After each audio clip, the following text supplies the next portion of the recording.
From Washington, this is VOA News.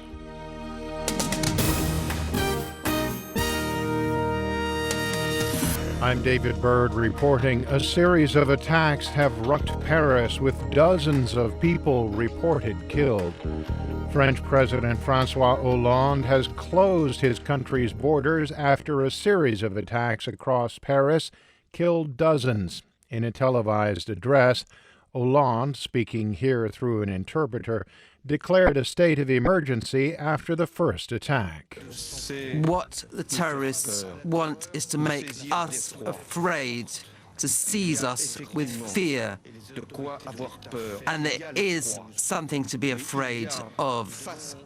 But faced with this fear, there's a nation that defends itself and mobilizes itself, and which once again will be able to overcome the terrorists.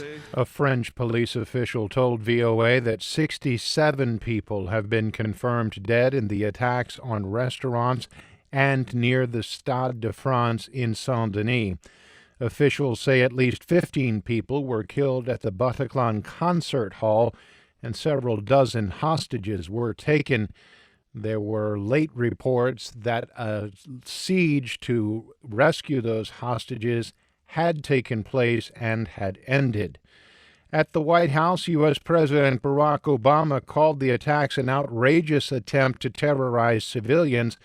In a televised address, he said the United States stands with France to fight terrorism. We're going to do whatever it takes to work with the French people and with nations around the world to bring these terrorists to justice and to go after any terrorist networks that go after our people. The attacks come weeks before global leaders gather in Paris for talks on a UN-sponsored conference on climate change issues. In January, 17 people were killed in Paris by gunmen with ties to Islamic extremism. This is VOA News. The man once known as Jihadi John has apparently been killed in Syria by a U.S. drone. Army Colonel Steve Warren, a spokesman for the U.S.-led coalition fighting the Islamic State group, said officials believe a drone strike late Thursday killed the Islamic State spokesman. However, Warren said the Pentagon is still awaiting full confirmation. You know, as is always the case, we have to wait. We've got several methods that we use to try and determine whether or not the strike successfully killed the target that we wanted killed. Jihadi John, identified by Western intelligence agencies as Mohammed Emwazi, was targeted while apparently riding in a car in the Islamic State group's de facto capital of Raqqa, Syria. The Kuwait-born Emwazi, who has British citizenship, had been one of the top targets of Western intelligence agencies since he appeared in videos depicting the beheadings and killings of Western hostages. Iraqi Kurdish President Masoud Barzani declared Friday that his fighters have seized Sinjar from the Islamic State, which had controlled the Iraqi town for more than a year. Kurdish forces say they encountered little resistance during Friday's advance on Sinjar.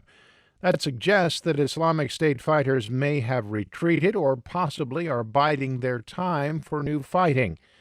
At the White House, President Barack Obama said he believes the Islamic State advance in Iraq and Syria has been contained, but that the extremist group is not yet destroyed. U.S. defense officials say two B-52 bombers flew near contested islands in the South China Sea earlier this week, in the latest instance of Washington challenging Beijing's expansive territorial claims there. Pentagon spokesman Commander Bill Urban said the bombers conducted what he called a routine mission in international airspace in the vicinity of the Spratly Islands. He said the planes received 2 verbal warnings from a Chinese ground controller, despite never venturing closer than 28 kilometers to any feature.